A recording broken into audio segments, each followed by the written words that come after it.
감사합니다. 저희가 오늘 지정 토론의 방식을 취하기보다는 그간 포럼에 같이 참여해 주셨고 또 오늘 저희 논의하고 아주 관련돼서 전문적인 지식을 갖고 계신 또 몇 분의 토론 위원님들을 저희가 더 모셨습니다. 그럼 오늘 자리 함께 해주고 계신 우리 토론자 선생님들을 먼저 소개를 해드리겠습니다.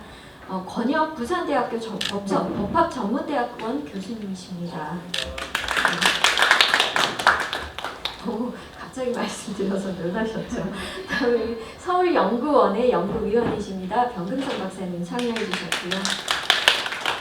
네, 다음은 숙명여자대학교 행정학과에 계십니다. 우리 이영민 교수님 참여하셨습니다. 네, 저희 같이 연구하고 있습니다. 서울대 사회복지연구소의 신유미 박사님이십니다. 네, 우리 저출산 고령사회위원회에서 연령통합이라는 개념을 처음 소개하시고 이 많은 것들을 지금까지 잘 이끌어 주셨습니다. 이화여대 사회복지학과의 정순돌 교수님 참여해 주셨습니다. 네, 오늘 또 굉장히 경제학적 관점에 대해서 귀한 말씀을 주실 걸로 기대가 됩니다. 전용일 성균관대 경제학과 교수님 참여해 주셨습니다. 네, 그리고 우리 제가 전달을 못 받았네요. 우리 주평식 고용 정보원이죠. 네, 고령자 고용정책과에 우리 과장님 참석해 주셨습니다. 네, 감사합니다. 귀하신 분들을 이렇게 모실 수 있어서 참 저희로서는 영광인데 저희가 그닥 시간이 많지가 않아서요. 이 분들을 모시고 너무 짧게 말씀을 주십사 부탁드리기가 너무 죄송합니다만은 사실 순서를 정할 필요가 있을까 싶은 생각은 드는데 그럼에도 불구하고 이제 죄송하지만 지금 인사를 먼저 소개해 드릴 순서대로 우리 이 발표에 대해서 또는 이제 정말 삶과 노동이 모두에게 가능한 그런 삶을 위해서 또 어떤 정책적인 제언들을 해주실 길을 부탁을 드리고자 합니다. 먼저 우리 권혁 교수님 부탁드립니다. 예, 방금 소개받은 부산대학교 법학전문대학원 권혁입니다. 저는 제가 맨 뒤에 했으면 좋겠다 생각했었는데 먼저 말씀 주시라 하니까 제가 먼저 말씀드리겠습니다. 저는 연령통합이라고 하는 그 방향성에 전적으로 공감하면서 먼저 우리가 그걸 지향하기 위해서 염두에 둬야 되는 몇 가지를 좀 말씀드리고 싶은데요. 첫 번째는 일자리라고 하는 것이 가지는 의미에 대해서 우리가 한번 되짚어봤으면 좋겠다는 생각을 하고 있습니다. 과거 일자리라고 하는 것은 생계 유지를 위한 수단이고 또 그것을 하기 위해서는 굉장히 신체적 연령이 뛰어나야 되거나 건강해야 되거나 근데 오늘날 일자리의 모습은 굉장히 다릅니다. 일자리의 개념은 생계 유지를 위한 수단이기도 하지만 동시에 인간다운 삶을 유지하기 위한 필요적 요소다. 사실은 저희 모친 또는 부친께서도 오랫동안 직장생활 하시면서 은퇴하시고 날 때 가장 큰 고충이 일거리가 없다는 겁니다.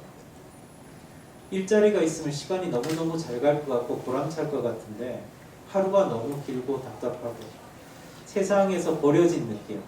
국가가 이런 경우를 방치한다고 하는 건 정말 우리 헌법에서 얘기하는 인간의 존엄성을 보장해야 되는 국가의 책무를 저버린 거죠. 저는 고령자들에게 있어서 일자리라고 하는 것이 가지는 의미를 우리가 좀 직시해야 되겠다. 이거는 단순히 돈 벌기 위한 것에 그치지 않아요. 물론 돈 버는 거 굉장히 중요합니다. 그리고 생계 유지를 위해서 굉장히 중요한 의미를 가지는 것도 또한 맞습니다. 그걸 부정하고 싶지는 않습니다.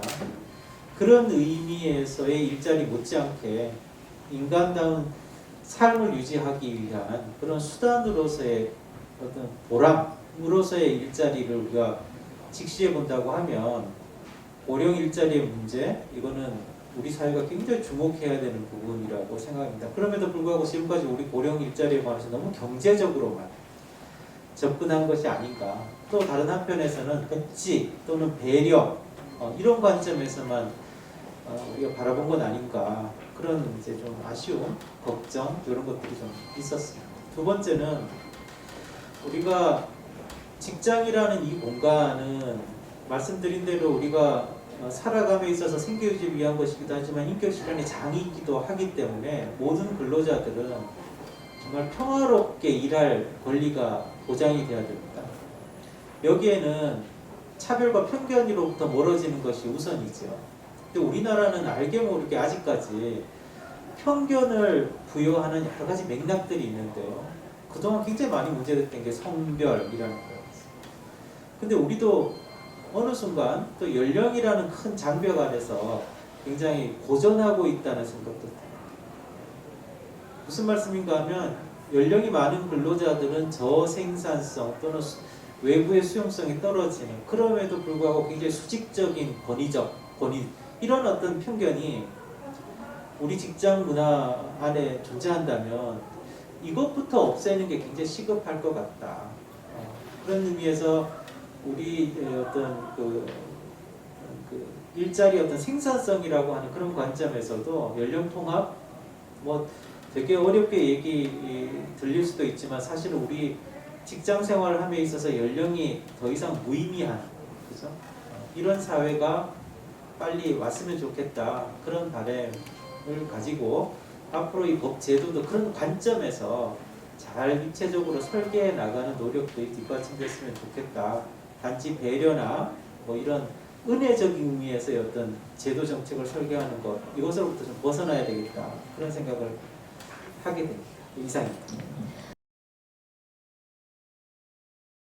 일단 오늘 발제해주신 최혜지 교수님과 김태환 박사님께 너무 감사드리고요.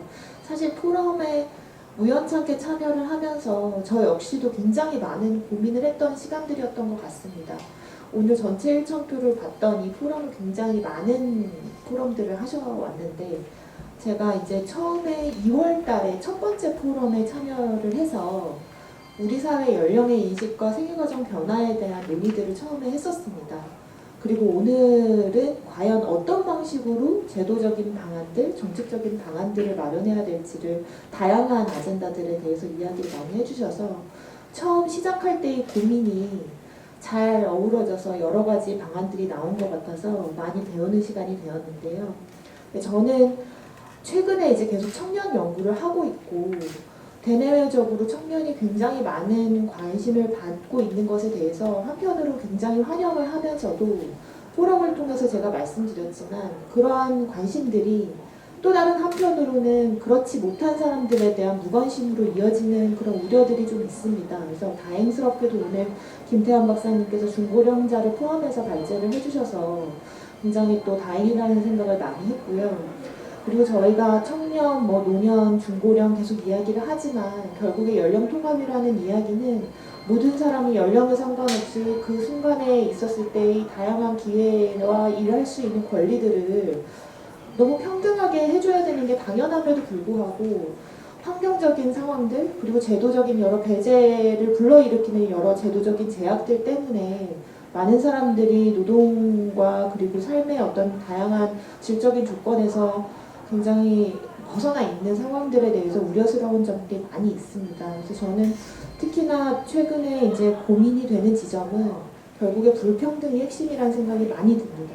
그러니까 노동에 있어서 불안정성도 문제이고 제도적인 여러 한계들도 있지만 그런 것들의 가장 기반에는 사람들이 겪고 있는 사회 구조적인 불평등 문제가 굉장히 심각하고 그러한 불평등 문제에 있어서 그 불평등을 가장 몸으로 맡고 있는 분들이 우리 노인 계층과 청년 계층이라는 생각이 많이 듭니다.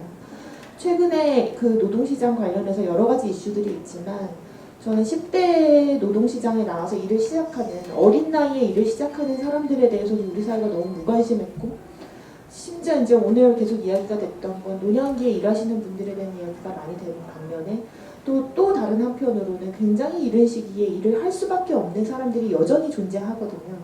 그래서 이러한 사회 변화에 뭔가 적응하지 못하는 사람들을 좀 보다듬을 수 있는 사회보장 정책을 만들어야 함에도 불구하고 지금 현재의 사회보장 정책들이 사실상 아까 김태환 박사님이 말씀해 주신 사회보장 기본법에서 말하는 사회적 위험에 대한 포괄적인 대응에 있어서 너무 미진한 부분이 많다.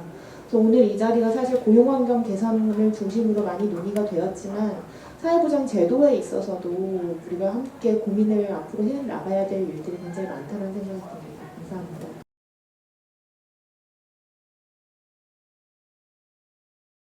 빨리 말하고 나갈 수 있을 것 같아서요. 예, 간단하게 말씀드리면 저도 연령통합 세대의 연대가 오늘 일과 관련해서 이제 계속 이런 논의의 장이 마련됐다라고 하는 것을 굉장히 기쁘게 생각을 하고요. 특히 이제 저는 분야별로 좀 이런 부분들이 구체화됐으면 좋겠다라는 생각을 많이 가지고 있었거든요. 그래서 이제 일이라고 하는 분야에서 우리가 논의를 했는데 앞에서 이제 노인들의 그 고용률이 높기는 했지만 사실은 안정적인 일자리의 측면에서 보면 그 중고령 이후에 있는 그런 일자리의 그 고용이 줄어들고 있는 것을 또 알 수 있습니다. 그리고 실제로 이제 노인들이 일할 수밖에 없는 그런 처지들에 내몰리고 있다고 하는 사실들도 우리가 잘 알고 있고요. 그런데 실제로 또 이제 나이가 많아지면서 노인들이 원하는 일자리를 보면 일을 100% 하겠다라고 하는 게 아니라 일과 사회 공헌에 좀 참여하겠다. 그래서 좀 다른 형태의 일자리를 원하고 있는 것도 볼 수 있습니다. 그래서 저는 생각하는 것이 일단은 좀 우리 사회가 노동의 기회, 그게 이제 어떤 형태의 일자리가 됐던, 그래서 노동권을 좀 보장하는 측면에서라면 좀 더 길게 보면 정년 연령을 좀 단계적으로 철폐하는 그런 방향으로 가는 것이 일단 맞지 않겠나 그런 생각을 하고요. 그 다음에 오늘 주셨던 것처럼 이제 여러 가지 직무급이라든가 이런 거 사실 엊그저께 삼성에서 보니까 이미 발표를 했더라고요. 그래서 그 직급에 있는 것들을 어떤 연한을 두는 것이 아니라 잘하고 있는 사람들에게 더 기회를 주겠다 이런 차원에서 이미 이루어지고 있습니다. 그렇다면 이제 우리 사회의 분위기가 이렇게 갈 수 있다라고 하는 것을 이야기해주고 있기 때문에 그런 방향으로 가면 좋겠다라는 생각을 하고요. 마찬가지로 이제 여기서 빠지지 않아야 될 것은 세대의 연대인 것 같습니다. 그러니까 일에 대해서 이제 저희가 그 청년세대위원회하고도 얘기를 했지만 중고령자와 청년들이 겪고 있는 그 고민들이 굉장히 유사한 것을 볼 수 있었거든요. 그래서 모두를 위한 그런 일자리를 위해서 세대의 연대의 방향도 논의해 볼 필요가 있다고 생각을 했습니다. 이상입니다. 그 말씀을 드리고자 했는데 좀 다른 얘기를 드리고자 해서요. 제가 아마 몇 개월 전인가 이 자리에 똑같이 와서 다른 토론을 했는데 그 주제가 청년 정책이었어요. 제가 사실 청년 정책을 한동안 오랫동안 연구를 했는데 그때 느꼈던 것 중에 하나가 청년 세대가 중장년 세대나 노년 세대를 잘 이해하지 못하고 있다는 얘기를 했거든요. 잘 모른다. 세대를 이해를 못하기 때문에 공감할 수가 없다. 그런 얘기를 말씀을 드렸는데 마찬가지로 지금 있는 중장년 세대나 아마 노년 세대도 지금 청년 세대를 그렇게 잘 이해하고 있다고 생각이 들지 않고요. 그런 관점에서 이제 세대 분절적으로 정부에서도 정책을 계속 했던 것 같아요. 청년 세대가 물론 중요하긴 한데 그 청년 세대만을 위한 정책을 했을 때 다른 세대와의 이해나 공감이나 연대나 이런 것들이 쉽지 않다고 저는 생각하거든요.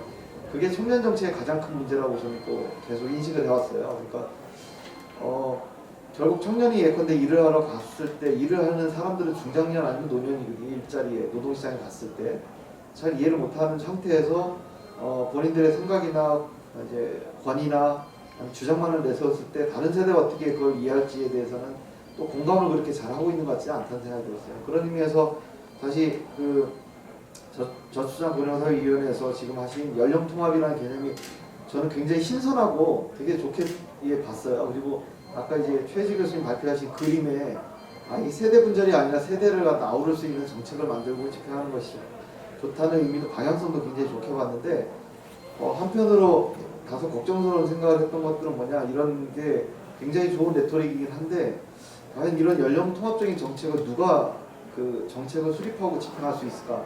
누가 주도적으로 이거를 해낼 수 있지? 이런 생각이 들었고요.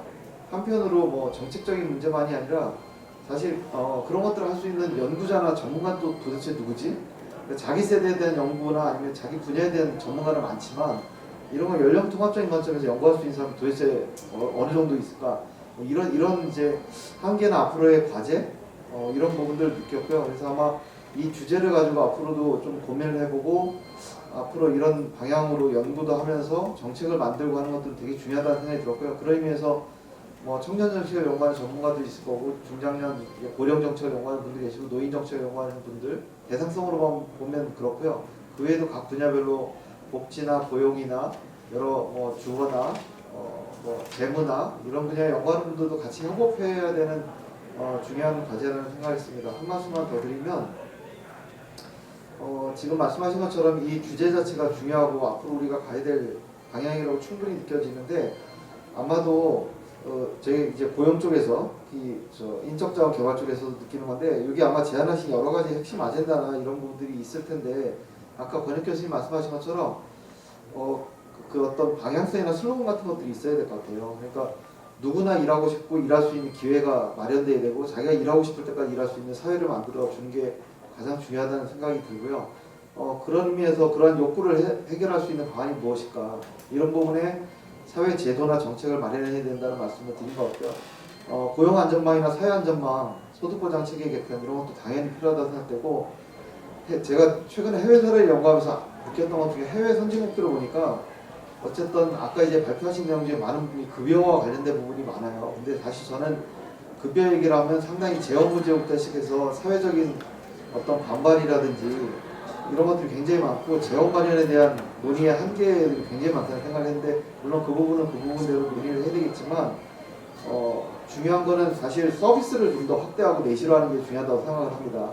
이를테면 복지 현장에서 일하시는 분들의 처우나 이런 분들의 뭐 어떤 그 근로 조건이 개선이 안 되면 서비스가 제대로 이루어질 수가 없거든요. 근데 그런 의미에서 서비스나 이런 것들의 질 관리를 하려면 그분들이 자랑스럽고 보람차게 일할 수 있는 환경도 만들어져야 되는데 현장에서 이루어지고 있는 사람들에 대한 어떤 지원이라든지 처우 개선 같은 것들이 제대로 안 돼 있는 상태에서 서비스 개선만 계속 얘기를 하고 있고 서비스도 사실 굉장히 시혜적이고 수혜적으로 제공을 하고 있는 상태인데 해외를 보니 굉장히 상호 의무 부과가 굉장히 강화되고 있고 정부에서 재정 투입을 하는 거에만큼 의무 부과를 굉장히 강력하게 하고 있는 걸 제가 많이 봤거든요.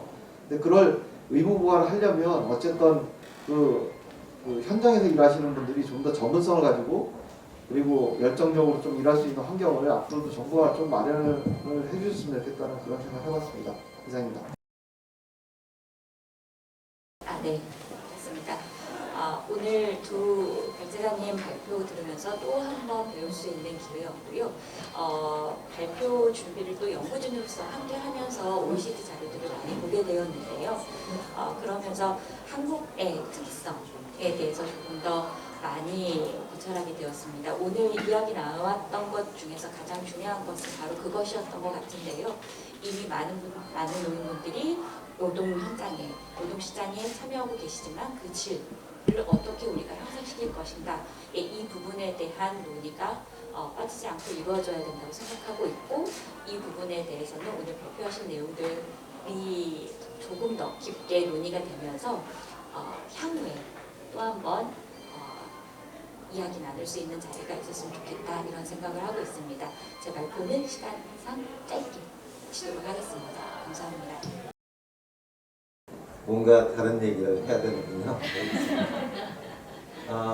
저희가 오늘 발표한 것들은 지금 기존 연구에서는 뭐 훌륭한 패러다임일 것 같고요. 정리도 잘 하신 부분이 있는데 그러면 이제 저걸 듣고 있으면 되게 2013년에 우리가 정년을 연장했고 그 다음에 그 현실화된 게 2016년, 17년이고 그러면 우리가 다시 뭐 정년을 언젠가는 연장을 하고 정년을 또 폐지를 할 거고 그 단계까지는 재고용을 열심히 해야 될 거고 국가는 분명히 어떤 수요는 분명히 저출산 고령화 때문에 있는 것 같고 아까 고령자들도 돈이 부족하다라고 얘기를 하는데 많은 기업이나 현실을 보면 절대로 그렇게 가면 안 된다는 생각을 하고요.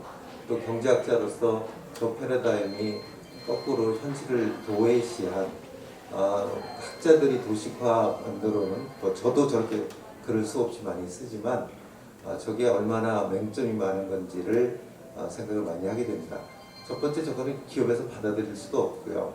그리고 현실에서 얼마나 기업들이나 또는 그 세대 간도 젊은 사람들도 그러면 고령 근로자들이 정년을 연장하기를 바라냐 절대로 바라지 않습니다. 저희들이 그 젊은 세대를 보고 너도 20년 후에는 그 정년의 혜택을 받을 텐데 너는 왜 그를 찬성 안 하냐고 하면 많은 이유를 들어서 절대로 찬성하지 않습니다. 누가 찬성하는지는 거꾸로 보면 여기가 와 계신 뭐 위원회나 옆에 가신 고용부 관리들은 되게 청년이 중요하다고 생각하고 끌어가시지만 누구도 찬성하지 않는다는 겁니다. 그럼 왜 찬성하지 않을까를 생각해 보면 왜 청년 연장을 시키면 기업은 결국에 따라올 겁니다.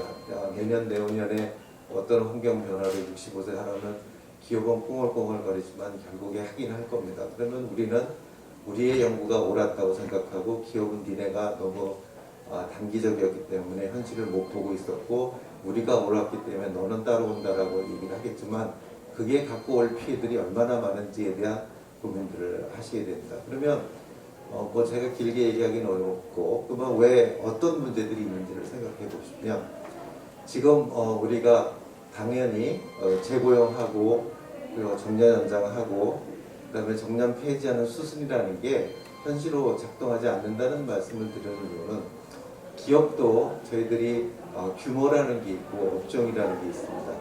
그래서 저희가 대기업이라든지 일부 업종 보면요 정년 연장의 문제가 가장 이슈가 되고 있지만 대기업이 아닌 중소기업이나 일종 업종들은 이미 재고용이 많이 일어나고 있고요. 인력이 부족하기 때문에 그 이미 정년을 폐지하고 있습니다. 거꾸로 그 도식화가 현장에서는 이루어지지 않고 모든 게 동시에 일어나고 있다는 생각을 하셔야 됩니다. 그러면 근로자들이 다 가난하고 여기 들어오면 되게 빈곤에 모든 사람이 쌓여 있는 것 같은데 그 정년이 55세고 60세고 나가야 될 사람들의 근로자들이 그러면 다 빈곤에 빠져 있고 어려움이 있냐 그렇지 않습니다. 일부의 사람들은 저 같은 사람이 일부인데요. 분명히 충분히 임금을 갖고 있는데 저도 70세까지 80세까지 일을 해야 된다고 생각하고 돈을 똑같이 벌어야 된다고 생각하고 막연한 불안감을 갖고 있습니다. 저희들이 근로자라고 부르는 일부의 사람들도 막연한 불안감을 해소해야 되시기를 위한 계층도 있고요. 정말 임금이 부족한 사람도 있습니다. 이게 현실이 굉장히 다양하다는 겁니다. 근로자들도 아까 근로자뿐만 아니라 사업주들도 기업들도 정년이 문제가 되는 대기업도 있고요. 공공기업도 있고 재고용이라는 게 충분히 일어나고 이미 정년을 폐지하고 인력을 갖고 가고 싶어하는 기업도 있는 아주 다양한 현실 속에 살고 있는데 우리가 말로는 우리가 이해는 한다 그러지만 모든 정책의 설계라는 건 우리가 진화론적인 생각을 갖고 하나하나 해나가야 된다고 생각을 합니다. 그러면 정부가 무엇을 해야 되냐? 정부들도 되게 찌글찌끔 다 진행을 하고 있습니다. 근로자는 예를 들어서 저희가 재취원 서비스하고 해서 퇴직해야 되는 사람의 불안감을 줄여주기 위해서 굉장히 노력들도 하고요. 생애경력 설계도 서비스를 하고 그 다음에 저희가 직업 훈련도 해주고 있으나 이런 근로자에 대한 것들이 굉장히 아주 미니멈 레벨에서 기업을 강제할 수 없기 때문에 하고는 있으나 그게 효과적으로 많이 이렇게 적극적으로 하지도 못하고 그렇지만 하기는 해야 되고 그래서 아주 어중뜬 형태로 근로자한테 정책들을 진행하고 있습니다. 그러면 그게 고용부 열심히 옆에 주평익 과장님께서 고민하고 하더라도 이게 고용노동부 한 부처의 힘으로는 절대로 풀 수 없는 문제인 건 분명합니다.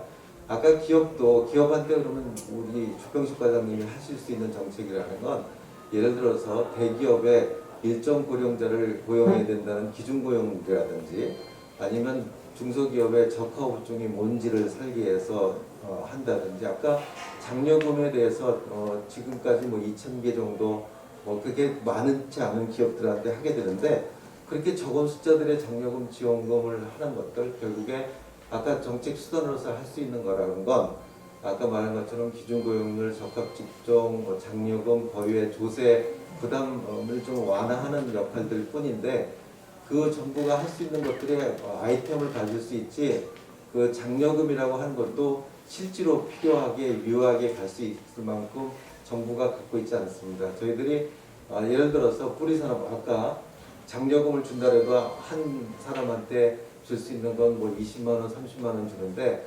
뿌리산업에서의 뭐 우리가 인력이 굉장히 숙련된 기술을 갖고 있는 사람들을 계속 고용을 하려면 되게 4천만 원, 5천만 원을 갖고 있어야 되고요. 그러려면 정부에서 주는 30만 원이 기업들한테 그렇게 도움이 되지 않는다고 합니다. 많은 혜택을 주려고 하는 장님들의 그 사회복지적인 차원만 접근하다 보니까 사업주에 대한 필요를 많이 못 충족하고 있다는 것도 있는 것 같습니다. 그래서 정부가 너무 가지수만을 채울 게 아니고 지금 하는 것들에 탄활이라든지 서포트가 전부처적인 서포트가 없으면 아마 고용부가 할 수 있는 영역들이 굉장히 한정이 있을 것 같고요. 기업들이 움직일 수 있는 것도 이런 탄활들을 통해서 가능하지 않을까 생각합니다. 네, 이상입니다. 네, 반갑습니다. 전윤일 교수님께서 제 난처한 입장을 이해해 주셔서 감사드립니다. 일단 제가 지금 소속이 고령사회 인력정책과 이름이 긴데요. 4년 뒤에는 이름을 좀 바꿔야 될 것 같습니다. 초고령사회 인력정책과로 해야 되겠죠. 그래서 위원회도 이름이 좀 바뀌어야 될 것 같습니다. 저는 이제 공무원 입장이니까 이제 여러 가지를 고민 중에 있는데요. 다들 말씀해 주신 부분을 다 고려를 해서 또 현실에 맞는 정책, 또 과하지 않는 정책을 좀 만들어내고 집행을 해야 되는 입장이어서 고민을 해보면 이게 굉장히 어려운 게 다른 정책을 수립하고 집행을 할 때는 대상자가 굉장히 구체적입니다. 타겟도 명확하고 연령대도 적고 경험이라는 이게 이제 고령 정책 물론 이 용어부터 이제 조금 논란이 좀 있을 수는 있는데 참고로 저희 시골에서는 65세까지가 청년회입니다. 근데 이제 여러 가지 첫 번째 이제 1차 베이비 세대가 있는데요. 이미 노동 주된 시장에서 은퇴를 했고 이분들은 점점 앞으로 근 2, 3년 이내에 노동 시장에서 이제 은퇴를 준비해야 될 분들입니다. 이분들에 대한 대책이 어떻게 해야 될 것인가. 크게 보면 이분들이 노동 시장에 더 오래 머물러 있는 정책이 필요할 것 같고 두 번째로 이제 지금까지는 대부분 고령 정책들이 1차 베이비붐 세대를 대상으로 한 정책이었습니다. 근데 이분들이 한 800만쯤 됩니다. 근데 상대적으로 지금 소홀히 됐던, 그러니까 다루지 않았던 부분들이 2차 베이비붐 세대인데 67년생, 8년생부터 73년생까지 이 인원이 800만입니다. 이분들은 현재 주된 사업장에서 퇴직을 했거나 아니면 주된 사업장에서 퇴직을 앞두고 있거나 해서 하는 분들 그리고 그럼에도 불구하고 여전히 상당히 많은 소득 활동을 위해서 노력을 해야 되는 분들입니다. 개인적으로나 가정적으로나 그러니까 이런 분들이 있고요. 그 다음에 이제 본인들은 별로 원치 않겠지만 X세대들 40대 이제 주된 사업장에 대해서 퇴직이 이제 가시권에 들어왔기 때문에 그 이후에 삶을 준비해야 할 상황까지 왔습니다.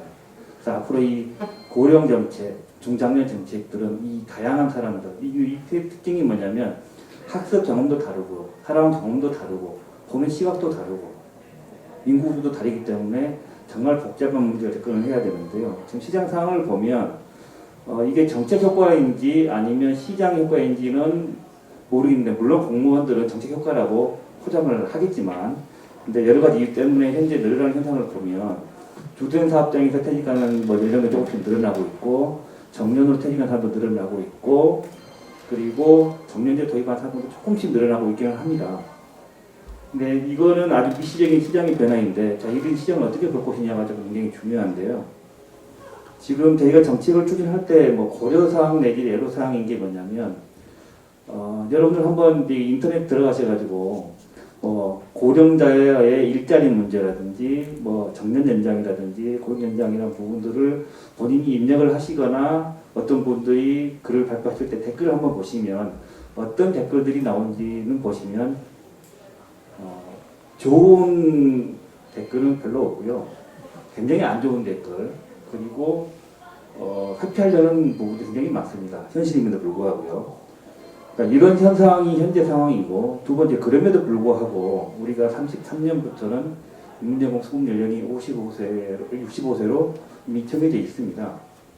그 뜻은 뭐냐면 현재 상황이라는 부분을 인정을 해야 되고 그러한 상황을 앞으로 10년 이내에 어떻게 지혜를 모아서 해결해야 될 것인가를 이제 고민 중에 있는데요. 접근 방식을 보면 크게 두 가지를 분류되는 것 같습니다. 외국 사례를 보면 일정 연령 지나면 일하기 싫은데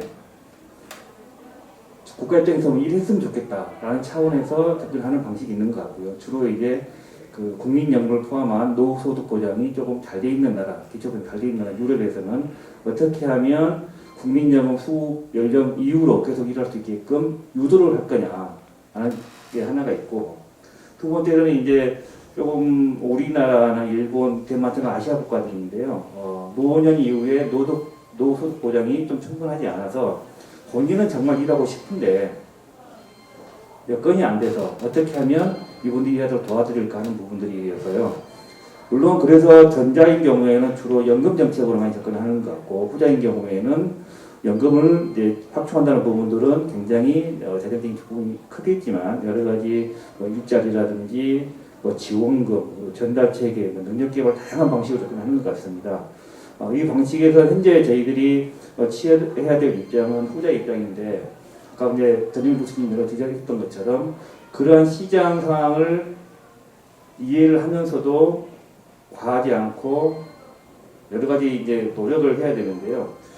근데 저희가 고민 중인 사항은 뭐냐면, 현재 시장에서 일어나는 현상들을 부정을 해서도 안 되고 그리고 역행을 해서도 안 됩니다. 그리고 시장 현행이 또 이렇게 현상이 있기 때문에 그러한 시장 현상을 토대로 앞으로 어떻게 그 연령과 관계없이 본인 능력과 의지가 있다면 평생 직장 개념이 아니고 일할 수 있게끔 분위기를 만들어 나갈 것인가, 자유롭게 이루어지는 시장이 이루어지는 부분들에 대해서는 분위기 형성 차원에서 여러 가지 포럼이라든지 행사라든지 지원금 통해서 유도를 해 나가고, 두 번째는 이제 고용 정장 부분들은 여러 가지 장단점이 분명히 있습니다. 있기 때문에 이 부분들은 뭐 정부가 일방적으로 기준을 정한다든지 이런 부분들은 굉장히 피해가 크고요. 결국에는 이분들은 이 일을 포함한 뭐 이해 당사자일 수도 있고 여러 사회 주체들이 서로 좀 시간이 걸리더라도 논의를 하고 합의를 끌고 가야 되기 때문에 사회적인 합의를 좀 추진을 해야 됩니다. 물론 쉽지는 않습니다.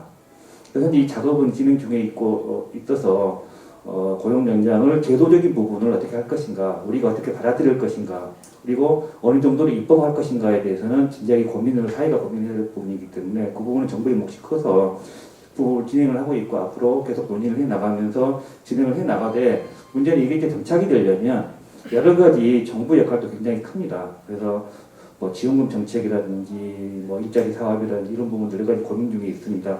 세부적인 말씀을 이제 다 드릴 수는 없지만 현재 저희들이 이런 내용을 포함해서 제4차 고령자 고급진 기본계획을 현재 수립 중에 있고 조만간 발표는 뭐 좀 유동성도 있겠지만 방안이 나오면 방안에 대해서 다시 한번 이 전문가를 모셔놓고 한번 저희들도 발표를 하고 비판을 하고 해서 수정 보완하는 자리를 좀 가졌으면 좋겠습니다.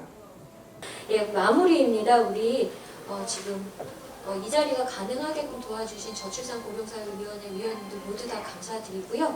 예, 끝으로 우리 박진경 사무처장님 마무리 인사를 듣고 모두 마치도록 하겠습니다. 9차례 포럼을 하긴 했지만 계속 유지하고 내용적으로 더 많은 촘촘한 논거와 사실 많은 또 사회적 공감대를 함께 만들어 가야지. 아까 우리 이영민 교수님이 아니라 우리 김태현 박사님이 하셨죠. 답을 찾지 말고 실천이 필요하다고 하셨는데, 실천으로 가기 위해 사실 답에 대한 참 다양한 의견과 관점들이 있는 것 같습니다. 이 답에 대해서도 조금 더 많은 논의들이 아직은 필요한 시점이라는 생각이 다시 한번 오늘 다시 들고, 다만 이제 그 답의 내용에 사실 우리 정 교수님 말씀대로 사실 많은 사회적 상황들에서 촘촘하게 대상별 혹은 또 이 환경별 찾아야 될 답이 너무 다양한 것 같아요. 그 자체도. 근데 그 와중에 이제 충돌하는 역할들과 답들이 있어서 아마 그 과정에서 우리가 연령통합세대연대라고 하는 추상적 담론임에도 불구하고 가야 할 방향에 맞춰서 좀 더 중지를 모아야 할 답은 분명히 있는 것 같다는 생각이 저는 들어서, 그러한 내용들이 우리가 좀 더 힘을 싣고 또 동력을 받고 또 실제로 실천으로 이어질 수 있도록 하는 노력들이 좀 오늘 이 자리를 비롯해서 저희는 이제 이 연령통합세대연대는 계속될 거기 때문에 앞으로도 계속 같이 참여해 주시면 감사하겠습니다. 오늘 감사했습니다. 네.